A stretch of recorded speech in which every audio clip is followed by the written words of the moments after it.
wa nastaghfiruh wa na'udzu billahi min syururi anfusina wa min sayyiati a'malina. Man yahdihillahu fala mudhillalah wa man yudlil fala hadiyalah. Asyhadu an la ilaha illallah wahdahu la syarikalah wa asyhadu anna Muhammadan abduhu wa rasuluhu alladzi la nabiyya wa la rasula ba'dah. Allahumma salli wa sallim wa barik ala Muhammad wa ala alihi wa sahbihi wa man tabi'ahum bi ihsan, amma ba'd. Garandeng hei, sarare hei. Surat Al-Baqarah ayat 246 sampai 248. 3 ayat kita baca bareng saja langsung. 1, 2, 3. A'udzu billahi minasy syaithanir rajim. Alam tara ilal mala'i min bani Israila min ba'di Musa idh qalu linabiyyin lahu mub'ats lana malikan nuqatil fi sabilillah. Qala hal asaitum in kutiba alaikumul qitalu alla tuqatilu. Qalu wa ma lana alla nuqatila fi sabilillahi wa qad ukhrijna min diyarina wa abnaina. Falamma kutiba alaihimul qitalu tawallaw illa qalilan minhum wallahu alimun bizzalimin. Wa qala lahum nabiyyun inna allaha qad ba'atha lakum taluta malika. Qalu anna yakunu lahul mulku alaina wa nahnu ahaqqu bil mulki minhu wa lam tasa'atan minal mal. Qala inna allaha astafahu alaikum wa zadahu bastatan fil ilmi wal jism. Wallahu yu'ti mulkahu man yasha. Wallahu wasi'un alim. Wa qala lahum nabiyyuhum inna ayata mulki ayatiyakumut tabutu fihi sakinatum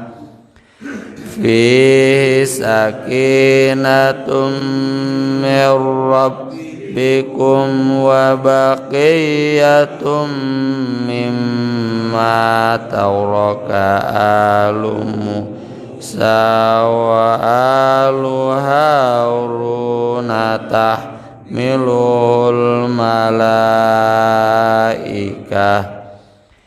Inna fi dzalika laayatan lakum in kuntum mu'minin.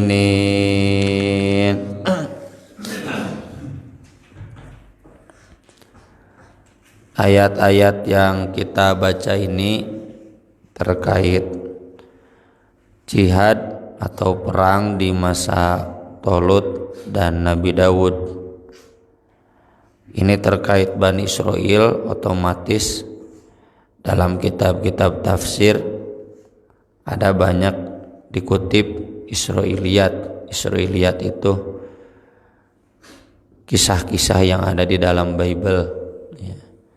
Kan Bible atau Alkitab yang dibawa ke orang Kristen ke gereja itu sebagian besarnya kisah, bahasa Arabnya kisah-kisah yang ada di Alkitab itu Israiliyat,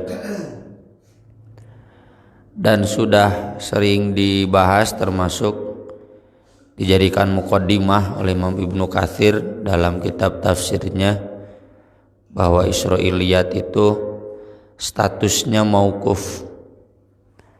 Kata Nabi sendiri, la tusaddiqu ahlal kitab wa la tukadzibuhum.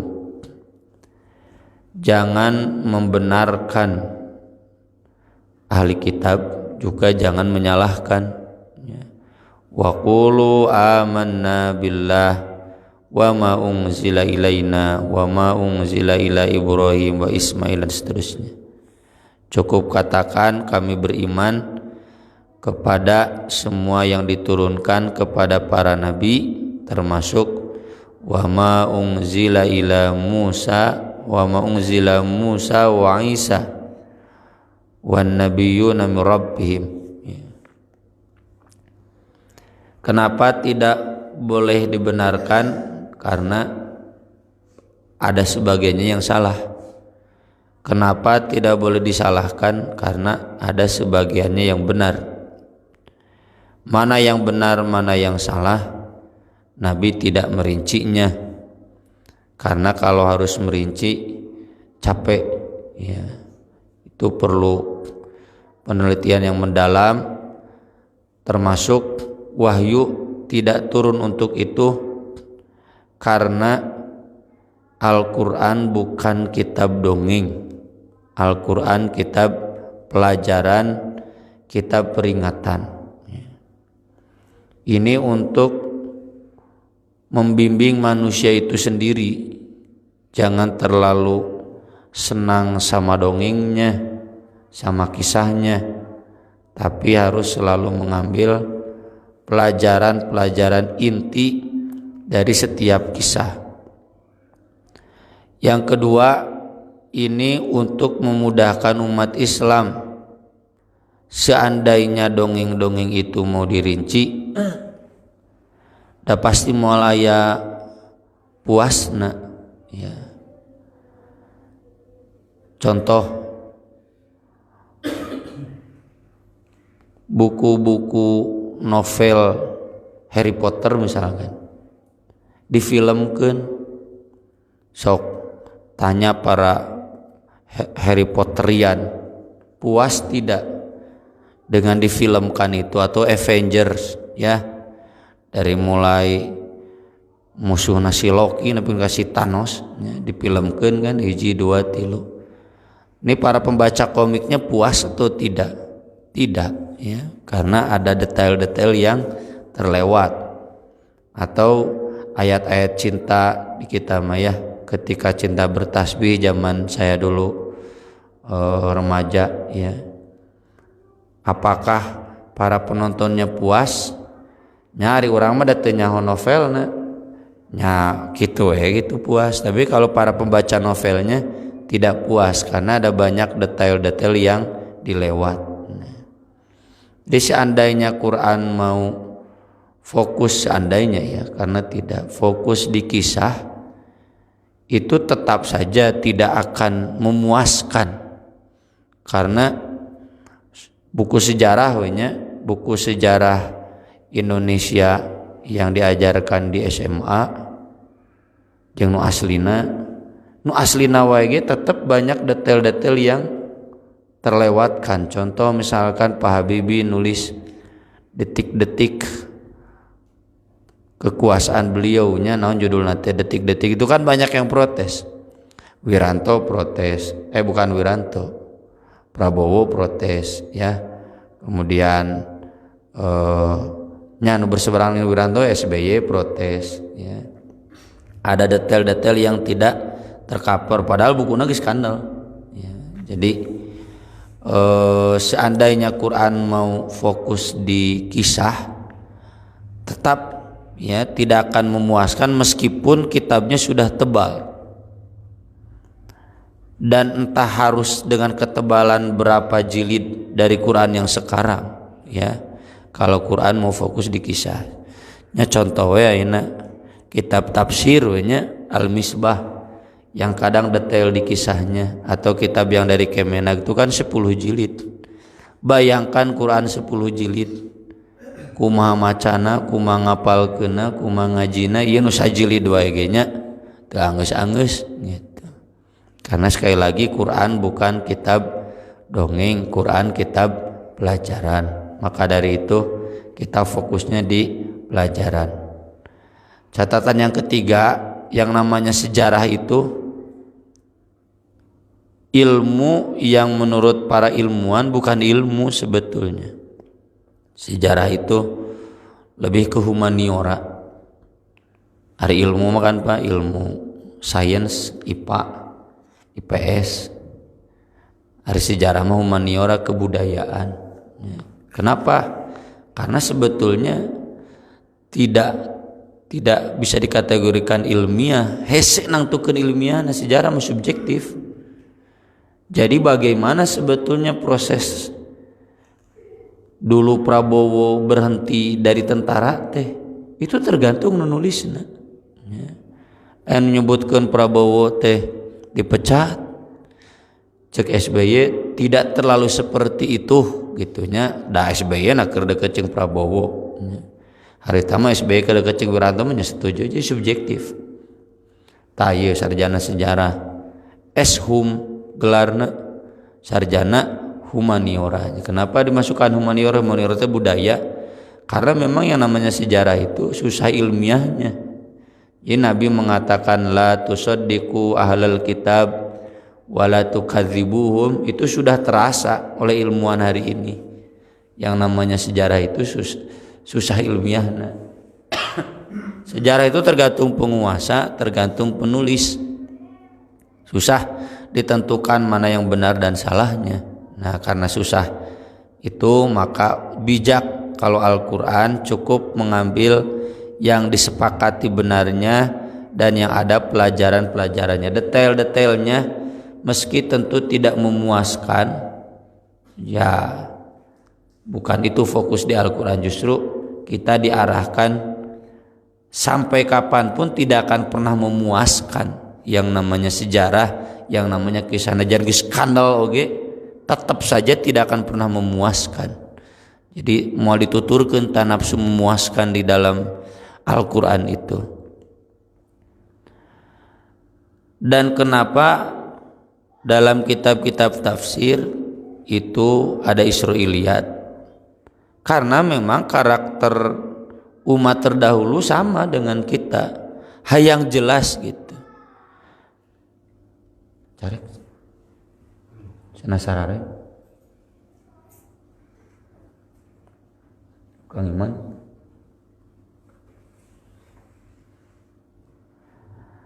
Jadi yang namanya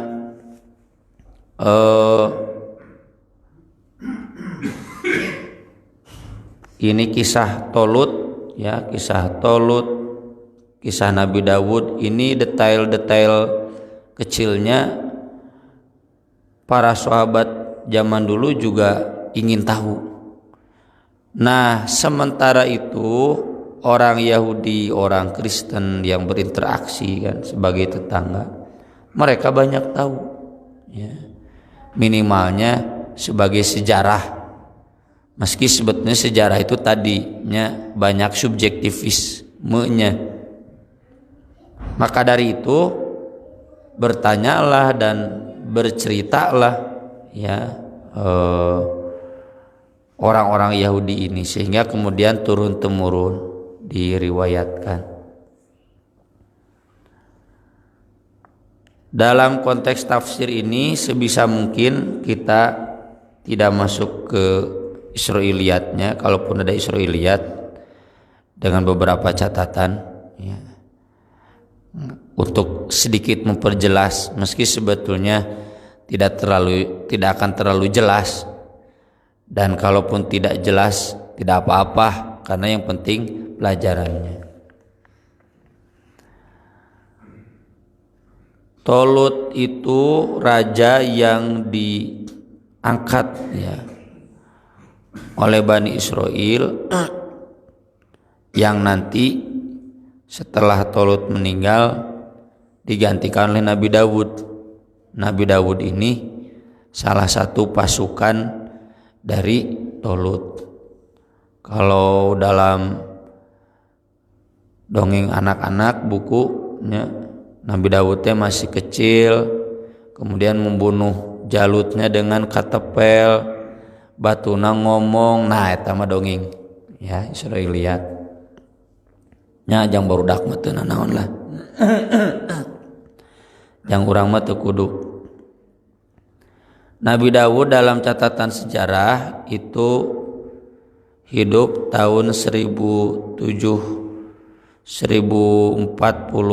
sebelum Masehi sampai 970 sebelum Masehi, yaitu 70 tahun ya, 1000 tahun sebelum Masehi lah dibulatkan. Kekerajaannya itu 1000 sebelum Masehi sampai 1002 sampai 970 ya, sebelum Masehi.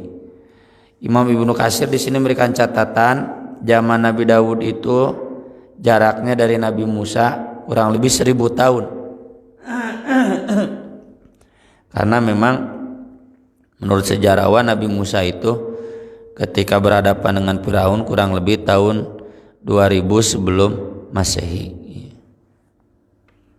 Masehi itu ukurannya Nabi Isa ya, jadi ini Nabi Daud 1000 tahun sebelum kelahiran Nabi Isa.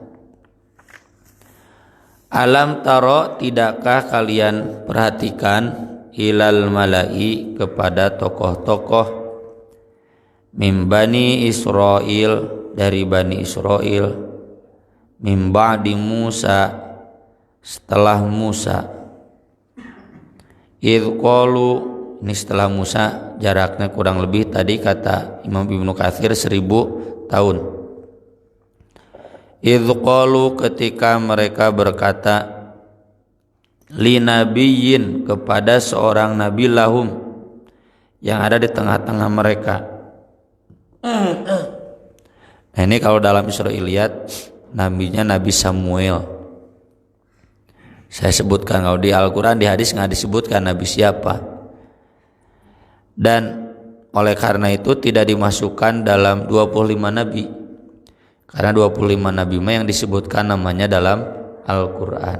Dan banyak sekaya nabi yang kemarin yang memohon untuk dihidupkan lagi yang sudah meninggal, itu nggak disebutkan namanya siapa ya. Ada yang menyebutkan namanya Samun ya, walau alam kan baiklah sahabat nama nabi gitu.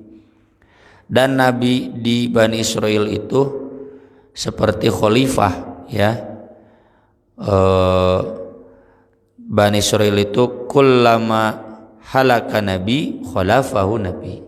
Setiap kali nabi ini meninggal langsung digantikan oleh nabi yang baru. Kalau dalam tradisi Hindu ibarat avatar ya. Jadi avatar ini meninggal dunia kemudian sambung.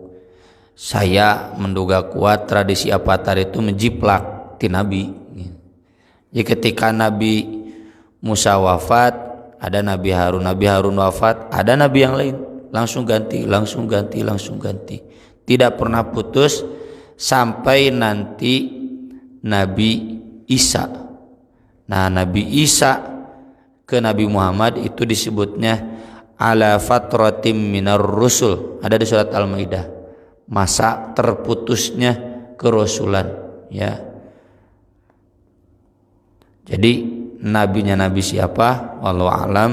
Ya, yang jelas Bani Israil selalu dipimpin oleh seorang nabi. Mereka berkata kepada nabinya, ib'ats lana, kirimkanlah atau tunjuklah untuk kami malikan, seorang raja. Kalau ib'ats berarti ingin langsung dari Allah, ya, diutus. Bi'tsah itu kayak nabi, ingin langsung, ini pemimpin itu ditunjuk oleh Allah. Seorang raja, nuqatil fi sabilillah, yang kami bisa berperang di jalan Allah. Kita runut sedikit ke zaman Nabi Yusuf, ya. Bani Israil itu aslinya bangsa Filistin yang sekarang Palestina. Kemudian zaman Nabi Yakub, zaman Nabi Yusuf hijrahkan ke Mesir. Karena Nabi Yusuf jadi raja di Mesir, raja teh di bawah Firaun, nama menteri lah. Firaun presiden. Nah, turun temurun selama ratusan tahun sampai zaman Nabi Musa. Nabi Musa kan lahir di Mesirnya, dialirkan di sungai Nil sampai di Aisku istrina Firaun, berarti di Mesir. Nah, nanti Nabi Musa membawa kabur atau menyelamatkan bangsa Bani Israil dari kejaran Firaun menyeberang Laut Merah. Laut Merah teh mun aya nama terusan Suez sebenarnya eta nya, baheula mah can aya terusan Suez. Menyeberang Laut Merah kembali lagi ke Palestina. Nah, nanti belum masuk kan, gak mau jihad. Ada di surat Al-Maidah, kamu aja pergi, idza anta wa rabbuka faqatila, sampai kemudian mereka disesatkan, yatihuna fil ard, selama 40 tahun. Nah, dari sana tercerai-berai. Bani Israil itu diaspora. Mereka hidup bersuku-suku, tidak punya wilayah, tidak punya kerajaan. Padahal zaman itu zamannya zaman kerajaan. Raja yang berkuasa saat itu di Palestina Jalut. Jalut kalau dalam bahasa baratnya Goliat, ya, kerajaan raja Palestina, tapi yang kejam, ya. Nah, Bani Israil meminta kepada nabinya, ayo kita lawan. Nah, ini sebetulnya makanya nanti dilanjutkan, qala, nabinya menjawab, hal asaitum, apakah kalian akan asad in kutiba, jika diwajibkan alaikum kepada kalian al-qitalu perang, alla tuqatilu, kalian tidak akan perang. Loba alasan, perang mah perang we. Jangan minta raja ditunjuk oleh Allah gitu. Kenapa? Karena kewajiban perang itu masih berlaku dari tadi zaman Nabi Musa. Yang nggak mau kan, kamu aja perang berdua sama Tuhan kamu, gitu. Kurang ajar Bani Israil. Kami mau menunggu di sini. Inna fiha qauman jabbarin, itu di sana ada kaum yang tinggi-tinggi, besar-besar, ya. Tapi lamun digambarkan juga raksasa, siga dina pada zaman dahulu menyanteu. Gambarkan juga raksasanya dina pada zaman dahulu karton Malaysia. Pokoknya tinggi-tinggi, kekar-kekar, ya nggak jauh beda lah.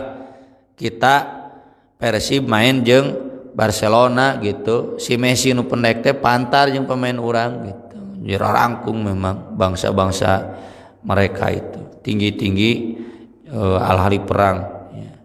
Dan kemudian sampai Nabi Musa wafat, Bani Israil nggak mau perang. Nah, ini kakaraya hidang hayang perang. Ngomong ke nabinya, kirimkan dong, nanti kami perang, cina gitu. Nabinya menjawab, lah banyak alasan, perang mah perang aja, nggak ada nabi juga, nggak ada raja juga, perang nabi ayah, ya mimpin bisa. Qalu, mereka menjawab, wa ma lana alla nuqatila, mana mungkin kami tidak berperang fi sabilillah, di jalan Allah. Wa qad ukhrijna min diyarina wa abnaina, kami sudah diusir dari tanah air kami dan anak-anak kami. Maksudnya udah terpisahkan. Anak ting di mana, pemajikan entah di mana, ya, istri entah di mana, udah tercerai-berai, ya, akibat mereka tidak mau berperang. Makanya nanti di ayat-ayat akhir Allah menegaskan kenapa ada syariat perang, itu demi membela manusia agar masyarakat muslim utuh, keluarganya tidak tercerai-berai oleh serangan musuh, jadi harus perang. Nah, Bani Israel ini sampai ayat ini menceritakan tuh nggak mau perang. Sok senang kalau ada raja mah kita berperang. Makanya kata nabinya, kayak geus aya raja wajib perang, anggar mau perang. Enggak, cenah. Ya, masa kami udah dijauhkan dari tanah air, kami udah dipisahkan dari keluarga kami nggak mau perang juga, cenah gitu. Bener falamma kutiba alaihimul qital, ketika diwajibkan kepada mereka perang, yaitu dengan ditunjuknya raja berdasarkan wahyu Allah, tawallau, mereka berpaling, illa qalilan minhum, kecuali sedikit saja dari Bani Israel yang ikut berperang. Wallahu alimun bizzalimin, dan Allah Maha mengetahui orang-orang yang zalim. Pelajarannya untuk umat Islam, orang yang banyak ngomong perang pas derna tidak mau, itu berarti akhlak Yahudi atau munafik. Makanya turun ayatnya, kabura maqtan indallahi an taqulu ma la taf'alun. Umat Nabi Muhammad pun mengalami. Jadi yang ikut perang Badar itu hanya 300. Sisanya banyak yang gak mau ikut perang Badar, apalagi perang Uhud, ya. Nah, ya, kalau Nabi mengalami seperti itu, jangan heran zaman Bani Israel juga dulu begitu. Memang mayoritas masyarakat tidak mau jihad. Samalah hari ini juga. Kalau konteksnya nggak usah dunia kita, dunia umum. Di Bio Farma karyawan ribuan yang siap jihad, mengorbankan waktu, tenaga untuk memakmurkan masjid, dakwah lewat masjid, hanya berapa gelintir orang saja. Di PNS gitu, ya, anu siap memakmurkan Masjid Al-Ukhuwah itu kan resmi Masjid Pemkot, hanya beberapa orang saja, sisanya enggak. Di pabrik-pabrik, di perusahaan-perusahaan yang tetap siap mengabdi, ya, di dunia dakwah jihad, termasuk di orang di tetangga, berapa orang yang siap jihad mengabdi, mewakafkan diri, tenaga dan waktunya di masjid. Ya RT sabaraha kakak 300 misalkan, anu di At-Taubah sabaraha, anu di Al-Mubtadi sabaraha, jigana moal 10%. Jadi kalau kita sedikit nggak apa-apa. Nah, itu mereka yang gak mau jadi ahli masjid, itu orang-orang dolim, dan Allah tahu, ya, ngaku iman tapi mengorbankan waktu-waktu acan komo jeung duitna, datang berage ngaji nehese. Wa qala lahum nabiyuhum, berkata kepada mereka nabi mereka, innallaha qad ba'atsa lakum taluta malika, sungguh Allah telah mengutus untuk kalian Talut sebagai raja. Jadi umumkan Allah sudah memberikan wahyu bahwa yang harus menjadi raja kalian adalah Talut. Ya, dasar Yahudi. Qalu, mereka protes,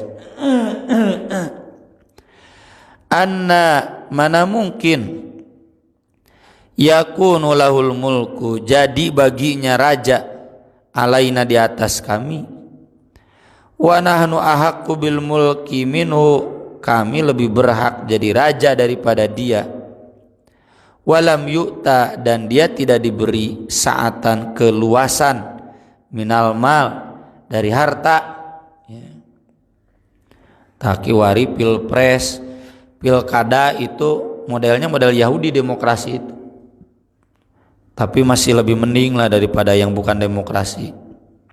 Daripada kayak ISIS nya khilafah bari jeung maehan dulur untuk menjadi penguasa, itu biadab. Dengan demokrasi ini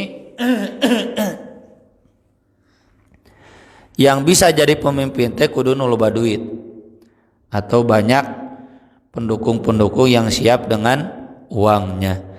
Bapak Ridwan Kamil, Bapak Jokowi mual mungkin jadi presiden, jadi gubernur teu boga duit mah. Sumpah. Butuh uang. Dulu Yahudi juga begitu ngukurnya. Kenapa Tolut yang miskin? Harusnya kami yang kaya. Atau yang dimaksud kami lebih berhak jadi raja itu, kata Ibnu Katsir, kami dari turunan 12 putra Nabi Daud. Ya. Kalau ini bukan. Ya. Dalam Bible mah disebutkan kan dari Bunyamin atau dari keturunan Yusuf. Mereka ingin dari keturunan yang 10 Yahud, putra Nabi Yakub yang awal. Kalau Nabi Yusuf dan Bunyamin kan beda ibu. Ya. Qala, nabinya menjawab, Inna Allah astafahu, Allah sudah memilih dia alaikum, untuk kalian, wazadahu, dan menambah kepadanya bastotan, keluasan, fil ilmi, dalam ilmu, wal jismi, dan fisik. Nah ini jadi syarat pemimpin dalam Al-Quran itu fisiknya harus sehat, tanagana pangbedasna ya, pangkuatna siap, di masjid mah siap dibawa gawe, siap dibawa pegadang, nyetong eutik-eutik kerja bakti gering, ya, tong gitulah gitu. Yang kedua ilmu, harus selalu yang paling tinggi ilmunya. Makanya Nabi mengatakan harus yang paling hafal dan paham Al-Quran, baru nanti yang paling hafal hadis, yang paling paham hadis, lalu yang paling dulu hijrah masuk Islam, mun aya nama yang lebih dulu jadi jamaah taubah. Saat itu cenanya eueuhnya bae nu mendekati ya. Wallahu yu'ti mulkahu, Allah memberikan kerajaannya may yasha, kepada yang dia kehendaki. Wallahu wasi'un alim, Allah maha luas dan maha mengetahui ya. Jadi Bapak Jokowi, Pak Ridwan Kamil mah kakara dinu fisik jeung pesak, ilmu mah walau alam ya. Ana ilmu pemerintahan bukan doktor, atau ilmu minimal doktor ya. Kan ada doktor ilmu pemerintahan gitu, doktor ilmu politik. Nah jika Pak SBY nya doktor asli, doktor ilmu politik pangan ya, itu ilmunya cukup, fisik jangkung badag ya. Pak Jokowi geletik-letik pan cenah banteng ya. Jadi baru itu aja, baru harta, baru fisik. Ilmu jarang kita perhatikan. Munnya ilmu kuduna Pak Ma'ruf Amin presiden, Jokowi wakil gitu. Tapi kan tidak demikian ya, berarti kita belum islami. Wa qala lahum nabiyuhum, dan berkata kepada mereka nabi mereka, inna ayata mulkihi, sesungguhnya tanda dia jadi raja, ayatiyakum, akan datang kepada kalian, at-tabut, peti, fihi, di dalamnya sakinatun, ada ketentraman, min rabbikum, dari Rabb kalian, karena langsung turun dari Allah, wa baqiyatun, dan sisa-sisa mimma taroka alu Musa wa alu Harun, yang ditinggalkan keluarga Musa dan keluarga Harun, tahmiluhul malaikah, yang dibawa oleh malaikat. Dalam peti ini ada tongkat Nabi Musa dan ada lauh ya. Kan wa katabna lahu fil alwah, alwah yang dulu Nabi Musa menerima wahyu. Alwah itu batu-batu tipis yang di sana ditulis Torah ya.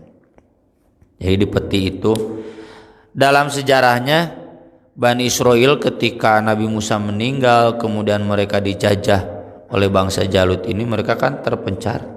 Nah, ini pusaka peninggalan Nabi Musa ini hilang. Sampai pokoknya siapa yang bisa menemukan itu dia pasti jadi raja Bani Israel. Karena Bani Israel kan 12 suku ya dari keturunan Nabi Yakub. Nah, Allah menghendaki bahwa Tolutlah yang menemukan. Ada yang menyebut menemukan, kalau di sini kan jelas. Jadi malaikat dibawa. Apakah langsung diberikan ke Tolut atau malaikat menunjukkannya? Walau alam. Yang jelas Tolutlah yang berhasil membawa tabut peti yang berisi pusaka-pusaka Nabi Musa, Nabi Harun pada saat itu kepada Bani Israel, sehingga barulah mereka yakin bahwa memang Tolut ini layak menjadi raja. Inna fi dzalika laayatan lakum in kuntum mu'minin. Sesungguhnya dalam hal itu ada ayat bukti yang jelas bagi kalian jika kalian beriman. Insyaallah dilanjut di ayat-ayat yang akan datang. Aqulu qouli hadza wa astaghfirullah li wa lakum. Subhanakallahumma bihamdik asyhadu an la ilaha illa anta astaghfiruka wa atubu ilaik. Wassalatu wassalamu ala Rasulillah. Wassalamualaikum warahmatullahi wabarakatuh.